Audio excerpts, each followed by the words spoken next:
Hey everyone, welcome. Today we're going to dive into a really powerful picture for our spiritual lives, a flowing river. We're going to break down what it really takes to go from feeling spiritually dry to becoming a genuine source of life. So, let me ask you this. Have you ever felt like you're in a spiritual drought? You know that feeling where everything just feels, well, stuck? It's something we all experience, but the great news is it's not a place we have to stay. So how do we get out of that dryness? Well, today we're going to unpack a framework for turning that spiritual desert into a vibrant, flowing river of life. It's all about a few key principles for real growth.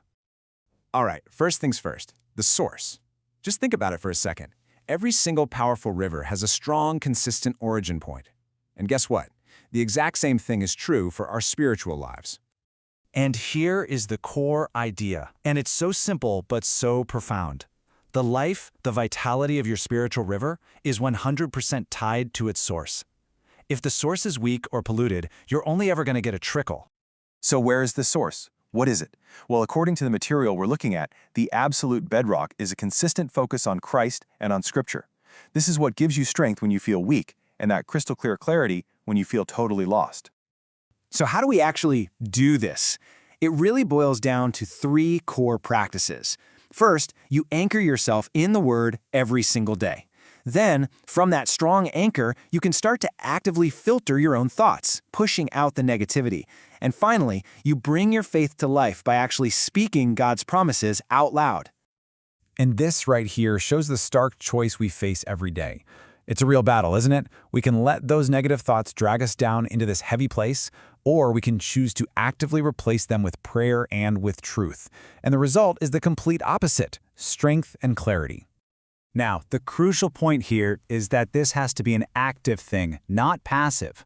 We're talking about daily nourishment. That means really living what you read. It's not about being able to just recite verses. It's about letting the truth reshape your actions and your thoughts, day in and day out. That's what keeps the spiritual river flowing strong. So once that source is strong and it's flowing, what's next? Well, a river was never meant to be a stagnant pool of water, right? It has to flow outward. And that brings us to our second big idea, moving from just receiving to actually giving. I love this comparison because it's so powerful. Picture a reservoir. It just takes in water, and if nothing flows out, it gets stagnant and lifeless. But a river? Oh, a river is always in motion. It's both receiving and giving, bringing life and refreshment to absolutely everything it touches downstream. And this is the heart of the matter. Spiritual life is not something we're supposed to hoard for ourselves. Its real purpose is only found when it flows through us to impact other people. It has to be active. So how does this actually happen? How does this life flow out?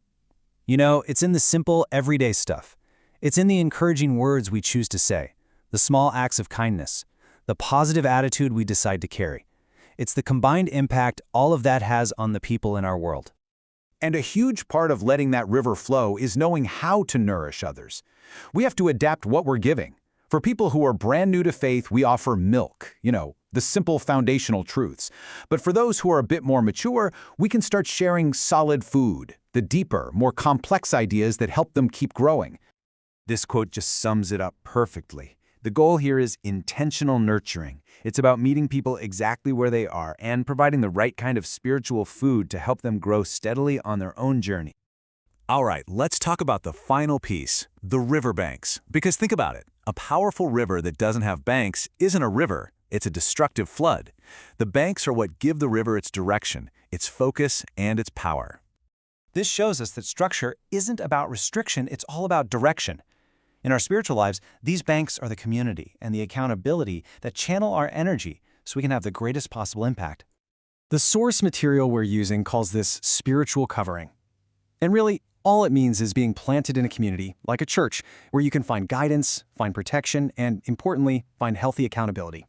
And these are the three game-changing benefits that community provides.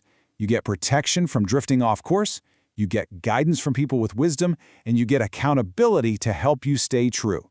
These are the riverbanks that keep the river flowing strong and on mission. So as we start to wrap this up, let's circle all the way back to this one central idea.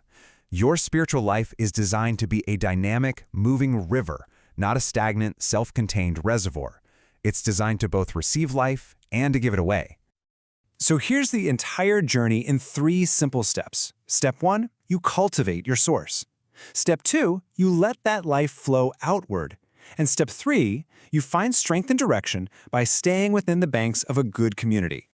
So the final question I have is for you. As you look at these 3 areas, the source, the flow, and the banks, what's your next step? Which one of these principles could you apply maybe even this week to strengthen the flow of the river in your own life?